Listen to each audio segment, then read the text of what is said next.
আসসালামু আলাইকুম। হায়দ্রাবাদের মাটিতে সানরাইজ হায়দ্রাবাদের সাথে নিজেদের চতুর্থ ম্যাচে বাজেভাবে হেরেছে চেন্নাই সুপার কিংস। নিজেদের ঘরের মাটিতে মুস্তাফিজদের চেন্নাইয়ের সাথে দারুণভাবে ম্যাচ জিতে যায় হায়দ্রাবাদ। এদিন হায়দ্রাবাদের বোলিং ও ব্যাটিং দেখে মুগ্ধ হন গ্যালারিতে থাকা হাজারো হায়দ্রাবাদের দর্শকরা। সেই সাথে প্রতিটি ম্যাচের মতো কাব্যমারা নিজেও বেশ উল্লাসিত থাকেন গ্যালারিতে হায়দ্রাবাদের খেলা দেখে। হায়দ্রাবাদ ম্যাচ জিততে প্রতিটি খেলোয়াড়কে অভিনন্দন জানান সতীর্থদের সবাইকে সাথে নিয়ে। নিজেদের ঘরের মাটিতে এই দিন কাব্যমারান ছাড়াও হায়দ্রাবাদের খেলা উপভোগ করেন বলিউডের অনেক অভিনেতা। হায়দ্রাবাদের ব্যাটসম্যানরা উইকেট পেতেই গ্যালারিতে উল্লাসে মেতে ওঠেন বলিউডের এইসব অভিনেতারা।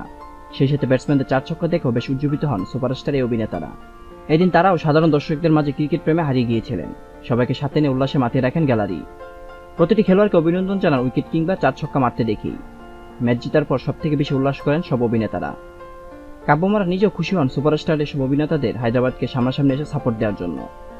দর্শকরাও বেশ খুশি ছিলেন খেলোয়াড়দের পাশাপাশি অভিনেতাদেরকে গ্যালারিতে তাদের সাথে সাপোর্ট অংশীদারিত্ব হতে দেখে।